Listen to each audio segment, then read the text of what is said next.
GP do Japão 2025 da Fórmula 1, sonolento, sem muita coisa acontecendo, mas vamos falar aqui nesse episódio tudo que de mais importante das poucas coisas que aconteceram lá em Suzuka. Então bora lá!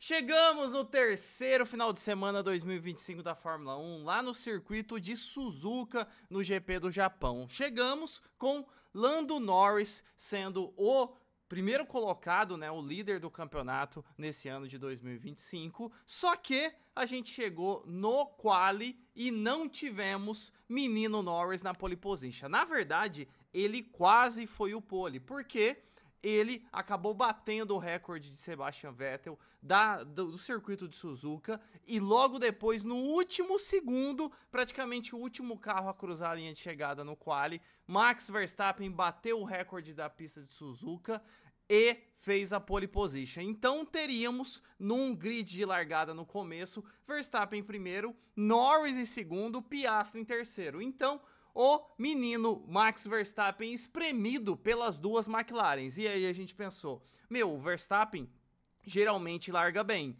Então será que Lando Norris vai largar bem dessa vez? Será que ele e o Piastri tem alguma estratégia para já ultrapassar o Max logo de começo? E outra coisa, será que vai chover? Porque no GP do Japão é muito comum a gente ter chuva. E a gente sabe que o Max é muito bom na chuva. Então, para a Red Bull, essa era, vamos dizer assim, a única esperança, porque em ritmo de corrida a gente sabe que a McLaren, desde a segunda metade de 2024, vem mandando cada vez melhor. Chegando na largada, a gente tá vendo aqui na tela que os dois carros, depois da volta de classificação, a gente viu os dois carros, do lado direito você está vendo o carro branco, numa pintura da Red Bull em homenagem à Honda, já que eles vão deixar a Honda como fornecedora de motores esse ano de 2024, eles vão passar para Ford a partir do ano que vem, ou melhor, no ano de 2025, vão passar para Ford a partir de 2026. Então, uma homenagem para a Honda, essa pintura branca que ficou linda demais da Red Bull. Então, a gente viu o carro do Verstappen apontando para o lado de dentro da pista, logo na hora que ele parou o carro, ele já girou o volante para o lado de dentro, e o Lando Norris, do lado esquerdo da tela, também fez a mesma coisa. E por que eles fizeram isso? Vamos supor, eu sou o Max. Se eu largar melhor, eu já vou jogar pra dentro pra meio que fechar o Lando Norris pra ele não me ultrapassar. E o Norris pensou a mesma coisa. Se eu tracionar, se eu largar melhor, eu vou já jogar pra dentro pra tomar a frente do Verstappen. Então, a gente tá vendo aqui na tela que os dois foram um ao encontro do outro nesse começo de largada. Só que aí você tá vendo na tela que Verstappen realmente tomou a frente do Lando Norris e do Piastri. A pista tava até meio úmida, a gente tava com uma suspeita de que ia ter chuva em algum momento, que já vou adiantar que não aconteceu. Mas a gente falou, beleza, o Verstappen tá aqui na frente, só que daqui a pouco... lembra que eu falei que o ritmo da McLaren estava melhor? Daqui a pouco as McLarens vão ultrapassar o menino Max. Só que não foi o que aconteceu, porque a gente via volta 1, volta 2, volta 3... A gente não via as McLaren chegando e ultrapassando o Max. Na verdade, essa largada foi bem sem graça. A única coisa... Os carros lá do fundo do pelotão até teve uma movimentação. Infelizmente, nosso menino Gabriel Bortoleto largou lá de trás. Ele acabou não largando bem. Ele próprio falou nas entrevistas. Ele perdeu umas 2, 3 posições. E fora isso, a gente pensou, né? Eu até fiz conteúdo aqui no Reaceleração falando, eu quero ver a largada de Liam Lawson e Yuki Tsunoda, porque o Tsunoda estreou na Red Bull agora no GP do Japão, GP da sua casa, já que o Liam Lawson voltou para Visa Cash App, para Racing Bulls. E eles largaram um do lado do outro, Liam Lawson em 13º e Yuki Tsunoda em 14º. Já o Lawson surpreendendo, porque se classificou melhor que o Tsunoda, piloto que o substituiu. E aí eu fiquei nessa tensão, tanto que eu coloquei na hora a onboard deles para assistir. Só que também fomos iludidos, porque o Tsunoda teve uma largada bem ok, ficou na posição que estava ali em 14º, ficou até ameaçou em um momento ou outro ultrapassar o Liam Lawson, e teve uma hora que ele quase rodou, ele perdeu um pouquinho ali a traseira do carro, mas nada muito brusco, que ele nem perdeu posição. E aí no final da volta 2, Tsunoda acabou ultrapassando o Liam Lawson, que a gente já esperava, né? Vamos ser sinceros. E só na volta 6, até peguei uma imagem aqui, a gente teve uma movimentação na pista que foi a ultrapassagem do Hamilton pra cima do Hadjar. O Hamilton largou em 8º, o Hadjar em 7º, e aí o Hamilton ganha a 7ª colocação. E já vou adiantar pra vocês, dos 10 primeiros colocados, esse foi o único movimento que a gente teve. Só tivemos troca de posições lá pra trás, o que já mostrou o quão difícil foi assistir essa corrida. Mas, chegando na hora dos pitstops, eu tenho um comentário aqui. Mais ou menos na volta 20, 21, os carros começaram, todo mundo largou de pneu médio e só um ou outro carro largou de pneu duro, como por exemplo o nosso brazuca Gabriel Bortoleto. E o menino Lewis Hamilton, que também estava de pneu faixa branca, pneu duro. Chegamos na volta 21, Verstappen em primeiro, Lando Norris em segundo, assim como continuou na largada. E aí eu pensei, pô, estão os 3 carros ali na frente, Max e 2 McLarens.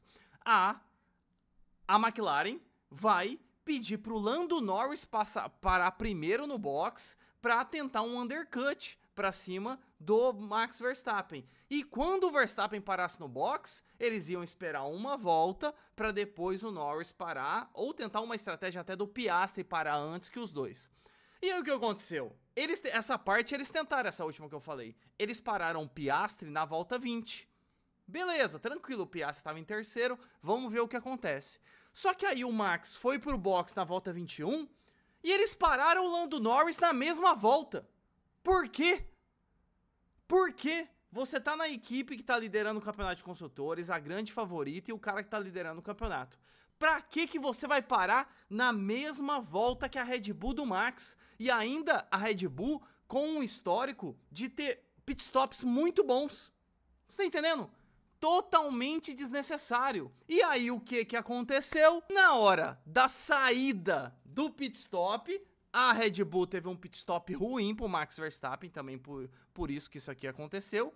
E aí, vocês estão vendo aqui, ó, na imagem, ó, aqui a McLaren sendo a última equipe. Eles fizeram um pitstop bom, soltaram o Lando Norris.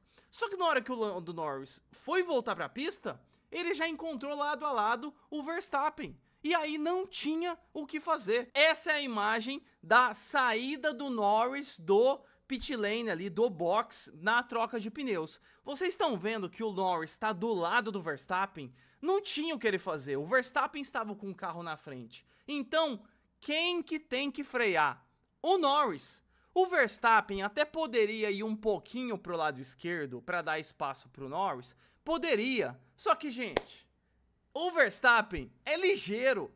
Ele não precisava fazer isso, porque qual que é a regra? O Verstappen tá na frente, ó, nitidamente o Verstappen tá com o bico do carro na frente. Então, quem se enfiou ali no meio foi o Lando Norris. Foi a equipe que liberou o carro do Norris erroneamente em cima do carro do Max. E aí o Verstappen fez o quê? Vamos voltar para outra imagem. O Verstappen ficou na dele e o Norris, ao invés de frear o carro e sair colado com a traseira do Verstappen, ele foi na grama. Meu Deus do céu. E aí depois ele ficou chiando no rádio. Ah, mas o Max me jogou pra fora, blá blá blá. Mano, me fala, olha essa imagem que tá na tela. Me fala se não dava pro Norris frear o carro e sair colado atrás do carro do Max. Seria muito mais inteligente. Nitidamente aqui, o Norris que foi reto, meteu o louco. Aí, ele foi pra grama, perdeu tempo, perdeu segundos que ele poderia estar colado com o Max e tentar uma ultrapassagem.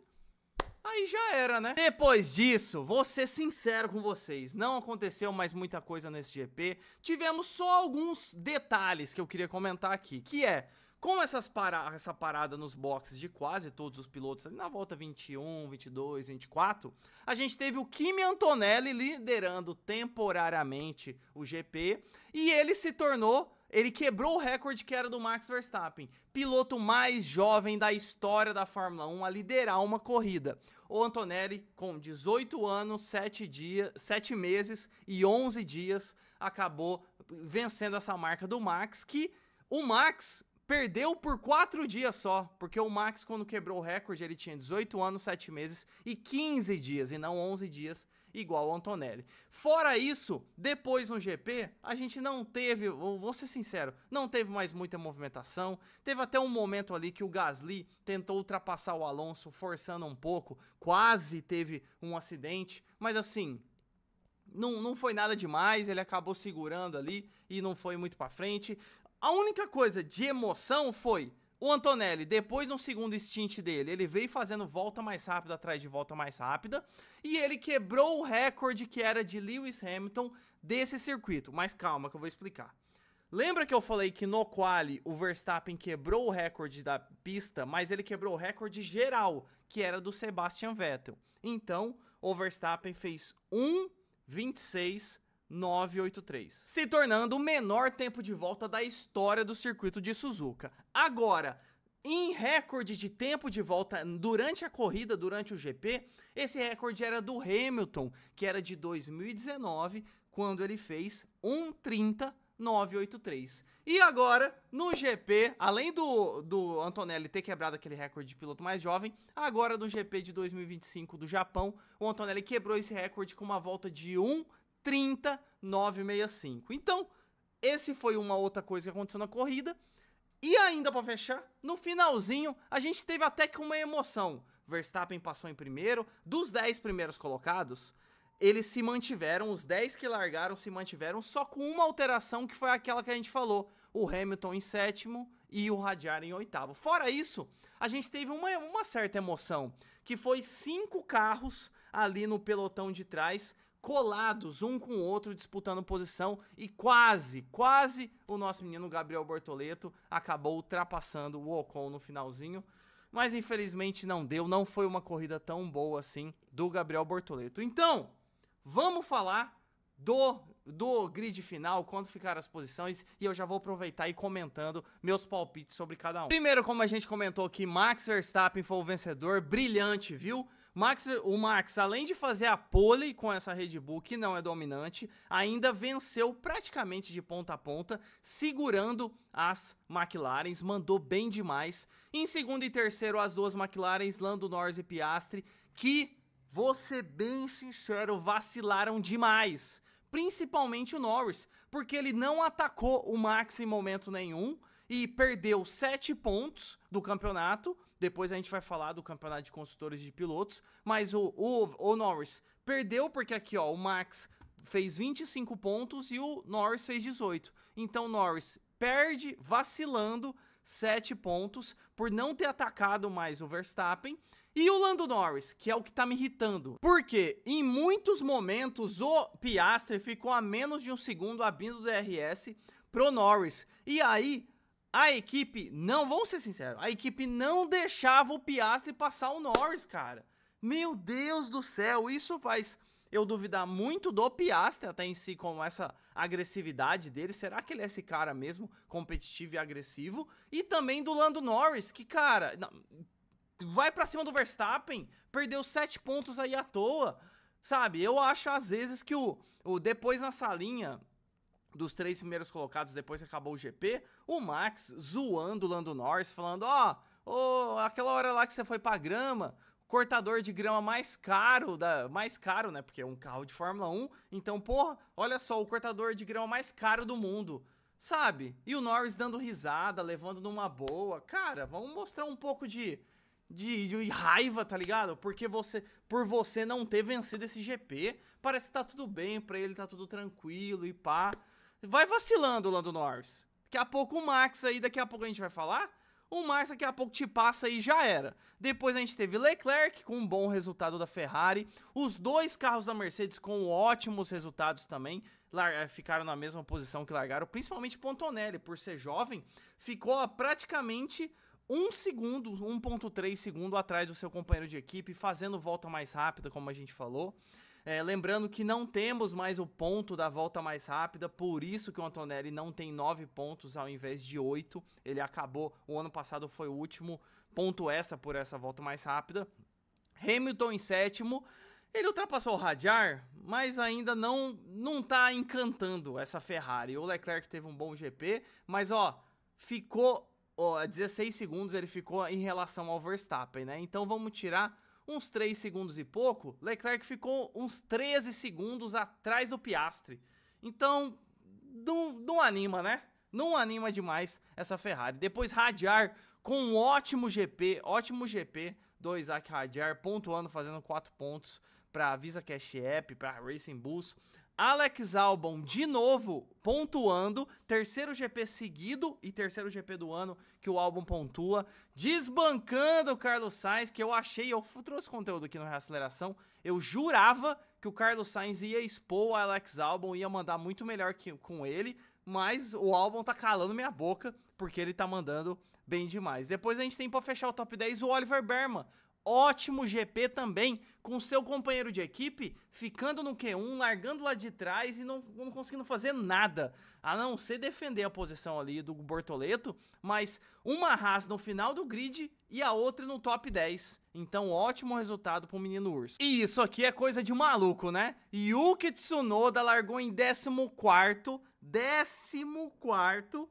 e só ganhou 2 posições com uma Red Bull, ficando em 12º lugar. E pra piorar, sabe quem que foi eleito o piloto do dia? Yuki Tsunoda. Um absurdo. Eu fiz conteúdo lá no Instagram, no Reaceleração. Coisa de maluco isso aqui. Ele só foi eleito piloto do dia porque o Japão inteiro deve ter votado, entrado no site da Fórmula 1 e votado nele. Porque, meu amigo, essa estreia do Tsunoda na Red Bull, ele que disse que ia conseguir um pódio, ele que disse que era de boa dirigir esse carro da Red Bull, esse segundo carro, parece que não é bem assim, né, Tsunoda? Então, assim, ó, GP muito ruim, se tivesse ficado em 10º teria sido menos mal, mas pra ficar em 12º, o Pérez já fazia isso. Ele tá melhor que o Liam Lawson? Tá, mas pra fazer isso aí, o Pérez fazia. Depois a gente tem Gasly, com um bom resultado até da Alpine, né? Não dá pra esperar muito da Alpine. Depois Carlos Sainz, como eu comentei, péssimo resultado. Largou em 15º, terminou em 14º. Ruim demais. Jack Dohan, que teve até um bom GP, porque o Jack Dohan largou de penúltimo, já que ele teve um acidente ali no quali e tudo mais, naquela questão do DRS, que eu trouxe conteúdo aqui no Reaceleração também, que ele foi fazer a curva 1 com o DRS aberto, foi fazer essa tentativa.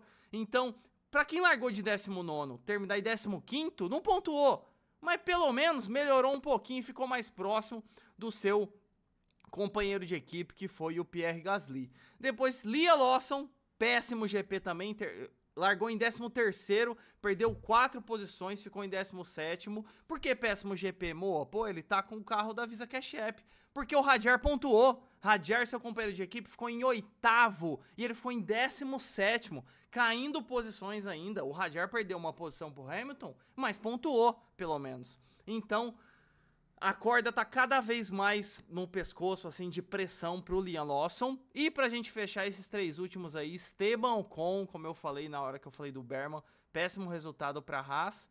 E o nosso menino Gabriel Bortoleto não teve uma largada boa, teve um GP bem, assim, conservador, bem seguro, ele nem pôde tentar muitas coisas, na verdade. Largou com um pneu diferente do que os outros pilotos, como por exemplo o Dohan e o Lance Stroll, que largaram com pneu macio, o Bortoleto largou com pneu duro. Uma estratégia diferente. Depois nas entrevistas ele falou, cara, nem teve muito o que eu fazer, eu aproveitei o GP para conhecer a pista, conhecer mais o carro, não teve muita... No finalzinho que eu falei, ele quase ultrapassou o Ocon, tanto que a diferença aqui, ó, 1:23.4, 1:23.8. Então o Bortoleto terminou a 0,4, arredondando, atrás do Esteban Ocon, quase ultrapassou ele, mas também não ia mudar muita coisa. E pra piorar, pra fechar, quer dizer, o filho do dono em último, porque essa Aston Martin aí já entregou pra Deus, já não tá nem aí, tá olhando o carro de 2026 pra ver se o Adrian Newey dá jeito nesse carro aí. Então é isso, não tivemos muitas emoções nesse GP do Japão, ainda tentei trazer aqui o máximo de comentário e o máximo de coisa que aconteceu, porque você que assistiu, ou reprise, ou você ficou na madrugada assistindo, ou acompanhou lá no colo no grid da Band com a gente, cara, não aconteceu muita coisa, foi difícil ficar acordado, haja café, viu, haja café, mas daqui pra frente vamos ter aí praticamente 3 GP seguidos com horários melhores para nós aqui do Brasil, que é GP do Bahrein, GP do Jeddah na Arábia Saudita e GP de Miami, que vão ser ali meio que domingo de manhã, domingo horário próximo do almoço ali, ó, felicidade. Mas e você? Curtiu esse GP? Curtiu as poucas coisas que aconteceram? Deixa aqui nos comentários o que você achou desse GP. Já aproveita e se inscreve aqui no Reaceleração para não perder nada de Fórmula 1. Então é isso, valeu, falou!